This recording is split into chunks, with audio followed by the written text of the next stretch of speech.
I just learned that Justice Omotosho has denied Mazi Nnamdi Kanu from presenting his final written address. Come on, Omotosho. What is this man high on? Is he on Kolos, or is something touching his brain? Does he know what a final written address is? Does he know? Can someone tap him? Can someone, just tap him if you're beside him? Maybe. All these quota judges Nigeria represents, Nigeria raises and gives them office to go and sit down and judge case. Some people who are not even as intelligent as SANs and some senior lawyers are being judges, judging over cases of people that are more intelligent than them. Such a pity. Does Omotosho know the legality of a final written address? Does he know that it is not in his right to deny someone of a final written address? I hope it's a rumor, because I got this report from Nnamdi Kanu's brother. Yes, Kanu. He made a post about it. Let me read it for you. Listen. He wrote on social media. He said, "This is a public briefing note. An unlawful denial of final address by Justice James Omotosho in the trial of Mazi Nnamdi Kanu. Unlawful denial of final address." Now, this statement is issued by Jude Njoku Esquire for Mazi Nnamdi Kanu Global Defense Consortium. This is part of Nnamdi Kanu's global lawyers writing this. He said, "This public briefing note is issued to address a grave procedural and constitutional violation that has occurred in the ongoing trial of Mazi Nnamdi Kanu before Honorable Justice James Omotosho of the Federal High Court, Abuja. The decision to move toward judgment without permitting the defense to present a final written or oral address is not only improper, it is unlawful, unconstitutional, and fundamentally void in law. It is not done. No judge in a criminal trial has ever done what Justice Omotosho just did. Was he dreaming when he uttered those words? I've already answered that part by saying that it is either he is high on Kolos or it's a rumor. But unfortunately, it is not a rumor. You can see just confirmed by Nnamdi Kanu's global lawyers, global partners, and posted by Nnamdi Kanu's blood brother himself. So Omotosho actually was dreaming. He's dreaming and he's high on weed. This fulfills everything we have been saying, that this man is not there to fulfill the law. He is there to change and interpret the law according to the one they discussed in beer parlor. Now listen to me, because we are still going forward. What is a final written address and how legal? What are the implications of what he has done?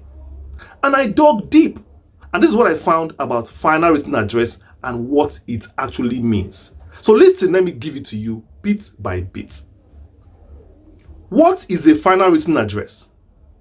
A final written address is a summary of each party's case presented after the close of evidence. That is, after both sides have called their witnesses and tendered their exhibits. It is where lawyers analyze the evidence before the court, cite legal authorities, and argue why judgment should favor their client.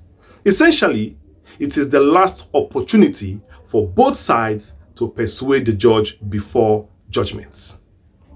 Now, does it have legal backing? Yes, it is backed by law. Listen.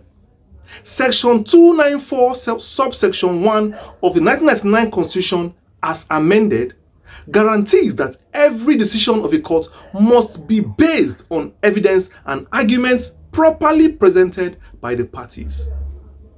Section 36 subsection 1 of the Constitution grants the right to fair hearing. which includes the right to address the court before judgment. Now, Criminal Procedure Act and ACJA 2015 particularly said in section 257 of ACGA for High Court, it says, after the close of evidence, the court shall hear the final address of the parties.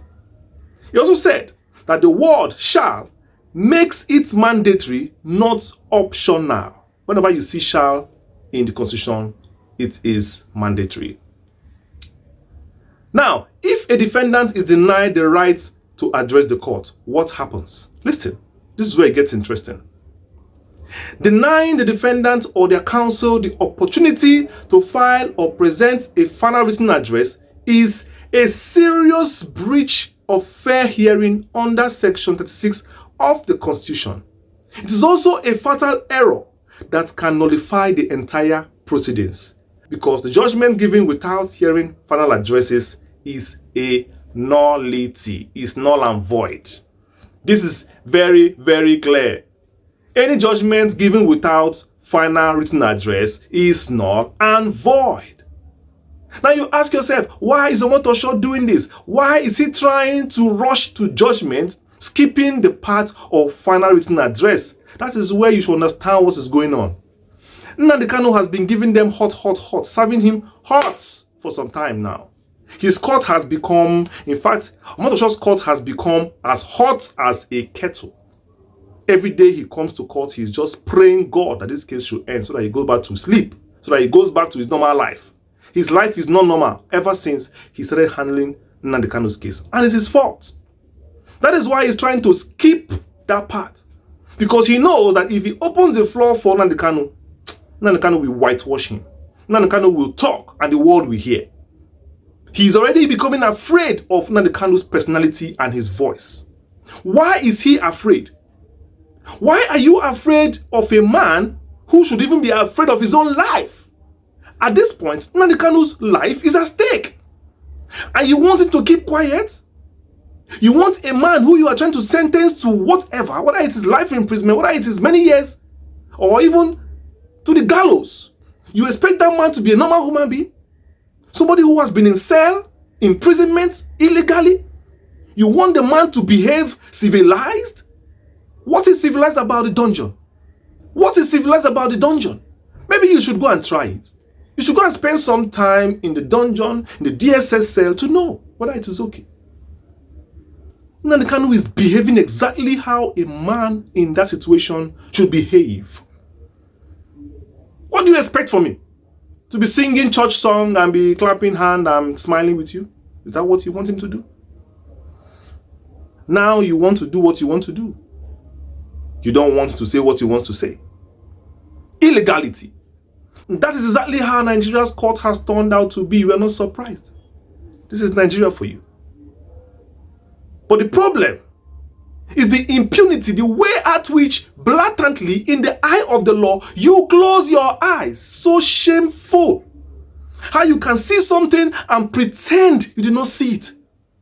People keep quoting law for you, You cannot do anything about it.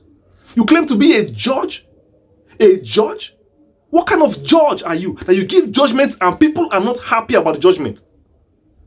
Do you know what a judge is? Go and read your Bible. You will know what a judge means. When a judge speaks, everybody respects it. Everybody accepts it with joy. If you are a judge and you are giving judgments and people are crying, people are gnashing their teeth, people are not happy, just know that you're doing something wrong. At this point, we can all agree that you are not a judge. You are just a stooge carrying out the plan of the people who put Nnamdi Kanu in prison. Because there are people who kidnapped Nnamdi Kanu to this prison. They are the ones who have recruited you and you are doing their bidding. You are doing their bidding. Suit yourself. We're not going to beg you. But it's clear. You cannot convict Nnamdi Kanu. You cannot convict him. You cannot convict him. It's 10 days to the court case of Mazi Nnamdi Kanu, and as you are aware, we know very well that God is still in charge. Definitely the pressure is still mounting, and I know very well that this man called Justice Omotosho can never sleep until that day. He can never sleep until that day, because the weight on the shoulder right now, he is the one that puts it there. He is the one that put the weight on his shoulder. So he should bear it. He should bear that weight. And if he wants that weight to leave his shoulder, he should do the right thing. But if he wants that weight to remain on his shoulder forever, till the day he dies, he should do rubbish. He should do rubbish. So I'll see you in the next video. Peace.